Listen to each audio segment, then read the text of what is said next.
একটি দূরবর্তী গ্রামে মাটি ঘরে বাস করত একটি পরিবার। পরিবারের সদস্য হল ৩ জন মা এবং এক ছেলে ও এক মেয়ে। তাদের বাবা অনেক আগেই মারা গেছেন। বড় ছেলে নাম রাজন ও মেয়ে নাম রিনা। তাদের ২টি গরু ছিল। রাজনের বয়স মাত্র ১৩, কিন্তু পরিবারে একমাত্র ভরসা। রাজন বাবা গরুগুলো মাঠে নিয়ে, রিনা আজ অসুস্থ, আজ একটু তাড়াতাড়ি আসিস বাবা, আসার সময় কাঠ বিক্রি করে তোর বোনের জন্য ঔষধ কিনে আনিস। হ্যাঁ মা, আমি যাচ্ছি, গরুগুলোকে মাঠে ছেড়ে জঙ্গলে যাব, তারপর কাঠ কুড়ে আবো, সেই কাঠ নিয়ে বাজারে বিক্রি করে রিনার জন্য ঔষধ কিনে আনবো, আসার সময় গরুগুলোকে আনবো, তুমি কোনো চিন্তা করো না। দাদা, আমার জন্য পুতুল আনবি কিন্তু দাদা। হ্যাঁ আনবো, যদি কাঠ ভালো বিক্রি করতে পারি তবেই আনবো। এখন যাই, দেরি হয়ে যাচ্ছে, যাই মা।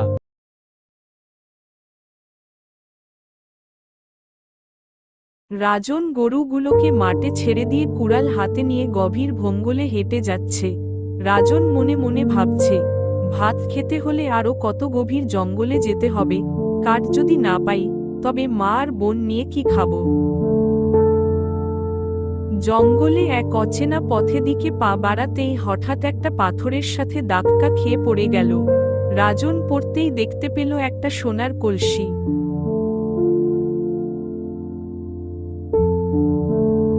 আহা, এটা তো সোনা মতোই লাগছে, এটা তো সাধারণ কলসি হবে বলে মনে হয় না, এটা তো সোনার কলসি হবে। বাবা রে, এ তো পুরোপুরি সোনা, কত বাড়ি লাগছে, দেখতেও কত সুন্দর। এই রাজন, তুই আমাকে তোর বাড়িতে নিয়ে নেয়, আমি তোর ছোট ছোট অভাব দূর করব। তবে আমি তোকে সতর্ক করে দিলাম, প্রয়োজনের চেয়ে বেশি কিছু চাইতে পারবে না, আর যদি চাস তবে অনেক বড় ক্ষতি হবে। রাজন ভয়ে ভয়ে কলসি নিয়ে বাড়িতে ফিরে আসে।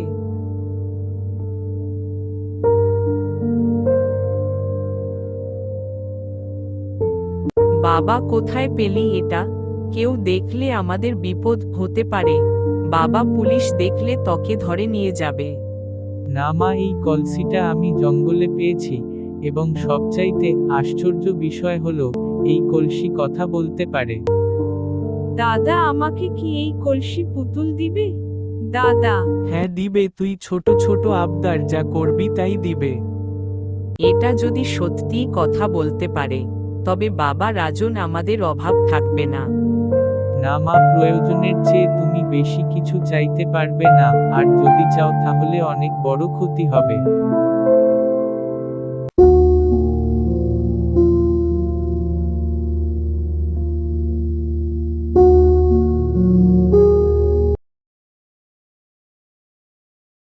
পরের দিন সকালে রাজন গরু নিয়ে মাঠে যায় একজন সন্ন্যাসী এবং তিনি বৃদ্ধ। রাজনের সাথে সন্ন্যাসীর দেখা হলো।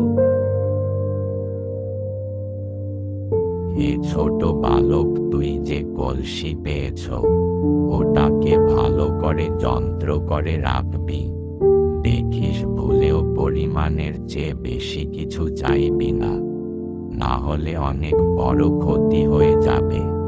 আর যদি ভুল মানুষের হাতে পড়ে, সেই ব্যক্তি যদি বেশি কিছু চায়, তবে সে মারাও যেতে পারে। তুই এই কলসি সামলে রাখিস, এখন যাচ্ছি। সেই দিন থেকে রাজনের পরিবারের অভাব হলো না, তারা শান্তিতে বসবাস করতে লাগল। পাশের গ্রামের মজিদ চাচা একদিন তিনি এই দৃশ্য নিজের চোখে দেখে ফেলে রাজনের বাড়িতে এসে সেই সময় মজিদ চাচা বুঝে গেলেন, কিন্তু কোন কথা বললেন না। তিনি না দেখায় অভিনয় করে গেলেন।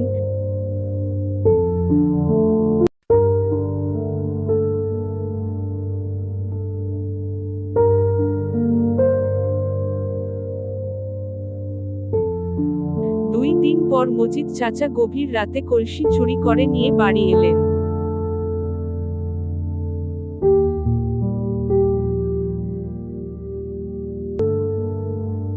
এই সোনার কলসি আমাকে অনেক অনেক টাকা দাও, অনেক সোনা দাও, তাড়াতাড়ি দাও, আমি তোমাকে আদেশ করছি। না, আমি তোমাকে কোন কিছুই দেব না, কারণ তুমি একজন চোর এবং লোভী মানুষ, আর লোভী মানুষদের আমি কোন কিছু দেই না। আমার কাছে যে পরিমাণের চেয়ে বেশি কিছু চাইবে তাকে আমি ধ্বংস করে দেই। এরপর মজিদ সোনার কলসিটি ভাঙতে যাবেন, ঠিক তখন সময়ই মাটিতে পড়ে যান এবং তিনি আর মাটিতে থেকে সোজা হয়ে উঠতে পারেন না।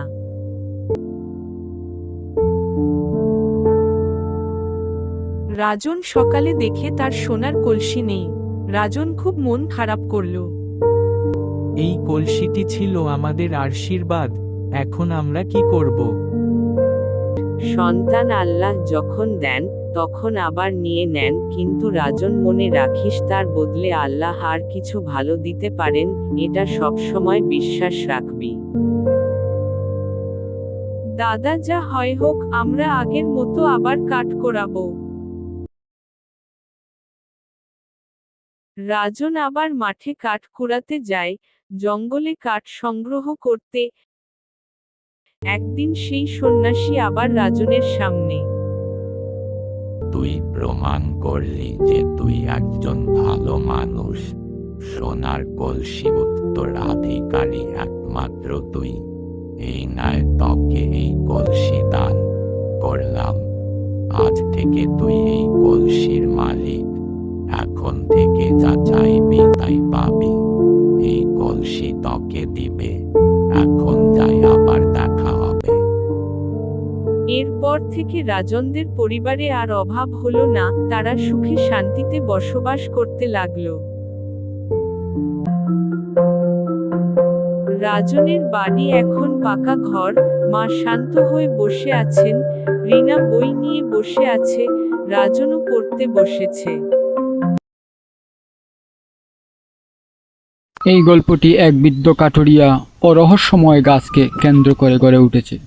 একাকী জীবনযাপন করা এই বৃদ্ধ ব্যক্তির একদিন গভীর জঙ্গলে প্রবেশ করে এবং গাছ কাটতে যায়, যা এক ভয়ঙ্কর সত্য লুকিয়ে রেখেছে। তাকে সাবধান করে একটি পাখি, কিন্তু তারপরও সে সাবধান মানেনি। তারপর যা হলো, একদিন প্রত্যন্ত গ্রামের শেষ প্রান্তে একা বাস করত এক বৃদ্ধ লোক। তার নাম ছিল হরিনাথ। বয়স প্রায় 70-এর কাছাকাছি। তারপরও প্রতিদিন সে গভীর জঙ্গলে গিয়ে কাঠ কাটত। তারপর সে বাজারে বিক্রি করে তবেই তার মুখে হাড় জুটত। স্ত্রী মারা গেছে অনেক আগে, কোনো সন্তানও নেই। প্রতিদিন কুড়াল হাতে নিতেই হতো তার, না হলে ভাত জুটবে না। যতদিন বাঁচবো ততদিন মাথা উঁচু করে বাঁচবো, কারো দয়ায় আমি বাঁচতে চাই না। আর কতদিন আর বাঁচবই, তবে যতদিন বাঁচবো সম্মানের সাথে বাঁচবো। একদিন সকালে সে বাড়ি থেকে বেরিয়ে একেবারে গভীর জঙ্গলে ঢুকে পড়ল। পরিচিতি গাছগুলো অনেক আগেই কাটা হয়ে গেছে। নতুন জায়গা খুঁজতে খুঁজতে সে এমন এক জায়গায় পৌঁছে যায় যেখানে মানুষের পা কমই পড়ে। আজ তো কাঠের গাছ পাচ্ছি না, দেখি তো একটু দূরে গিয়ে। আর কত দূরে যাব? আজ তো পাচ্ছি না, দেখি তো আর একটু দূরে গিয়ে। হরিনাথ বিশাল একটা পুরনো গাছের নিচে দাঁড়ালো। গাছটা অনেক ডালপালা, বিশাল দেখতে। দেখে মনে হয় কয়েকশো বছর পুরনো গাছটা। আরে এখানে ভালো গাছ আছে, দিব্যি কুড়াল চালানো যাবে। দেখে মনে হচ্ছে অনেক অনেক বছর পুরনো। এই গাছটা খুব ভালো, এটা বিশাল পুরনো গাছ, একটা ডালপালা ও শুকনো। এই গাছটা কাটতে পারলে ভালো টাকা পাওয়া যাবে।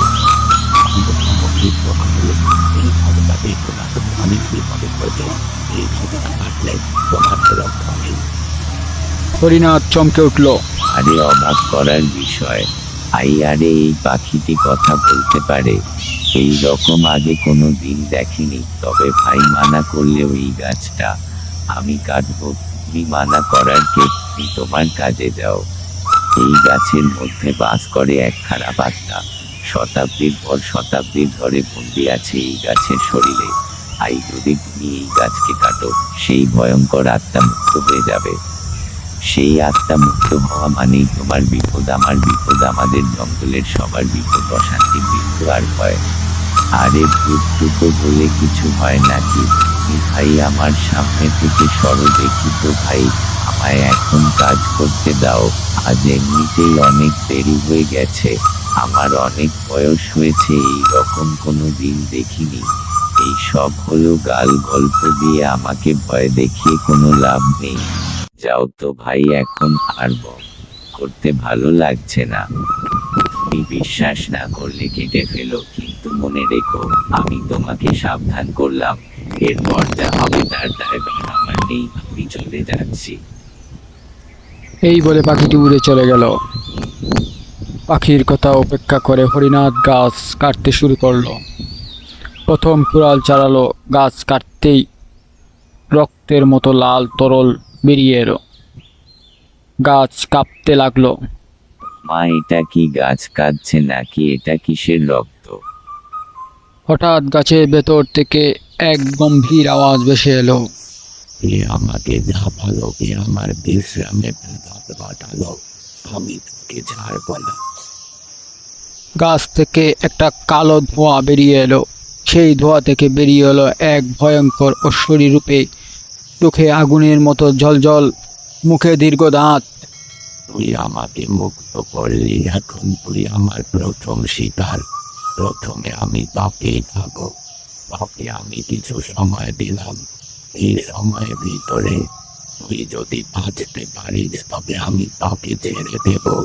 এই সুযোগ দিলাম কারণ তুই আমাকে বাঁচালি বলে।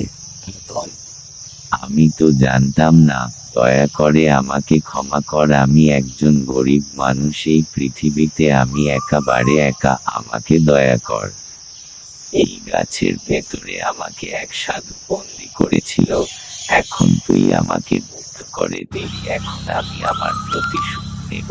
এই জঙ্গল, এই গ্রাম কেউ রক্ষা পাবে না। হরিনাথ আতঙ্কিত হয়ে পাখিটির কথা মনে করলো। সে দৌড়ে গিয়ে আবার সেই জায়গায় দাঁড়ালো যেখানে পাখিটি প্রথম এসেছিল। হে পাখি, তুমি কোথায়? তুমি ঠিক বলেছিলে, আমাকে দয়া করে বাঁচাও, এই ভূতকে থামাও। পাখিটি আবার ফিরে এলো, কিন্তু এবার তার শরীর আলোয় ঝলঝল করছে। ভুল করেছ, কিন্তু এখন তুমি তোমার ভুল বুঝতে পেরেছ। আমি তোমার সুযোগ দিচ্ছি, তোমাকে আমি ক্ষমা করে দিলাম কারণ তুমি নিজেই ভুলের জন্য অনুশোচনা করছ। এখন তুমি বিপদ মুক্ত, তোমার সঙ্গে আমি আছি।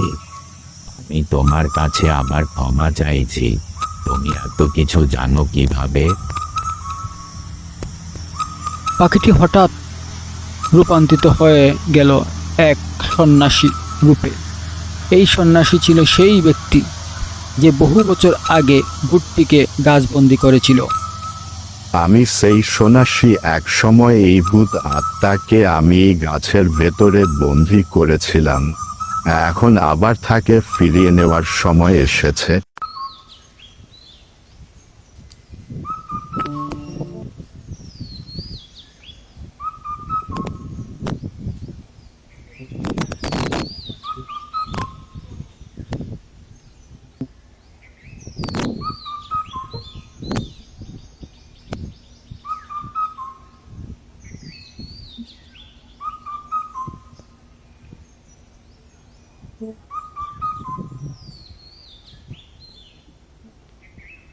এখন দেখবি তোকে আমি কি করি। ভূতটি গর্জে উঠল। না না, আমি আর বন্দী হব না। আমি এখন মুক্ত, আমাকে তুমি বন্দী করতে পারবে না। আমি চলে যাচ্ছি, পারলে তুমি ধরে দেখাও। ও নম শিবায়, তমসমা জাতিগতময়, ওম নম নম। একটা আলোর বলয় চারপাশে তৈরি হলো। ভূতটা গর্জাতে গর্জাতে আবার ধোয়া হয়ে গাছের ভেতরে ঢুকে পড়ল। গাছপালা শান্ত হলো, সবকিছু আবার স্বাভাবিক হয়ে উঠল। তুমি খুব ভালো মানুষ, নিজের ভুল নিজেই বুঝতে পেরেছ। আমি তোমার প্রয়োজন মেটাতে তোমার বাড়ির পেছনে তোমাকে একটা বাগান করে দিব। তোমার আর জঙ্গলে আসা লাগবে না, তুমি বাগানে সব কিছু পেয়ে যাবে, সব ধরনের ফল পাবে, এবং যেখানে তুমি কাঠও পাবে। তুমি যতদিন বাঁচবে ততদিন শান্তিতে বাঁচতে পারবে। এরপর হরিনাথ বাকি জীবনটা সুখে শান্তিতে কাটাতে লাগলো।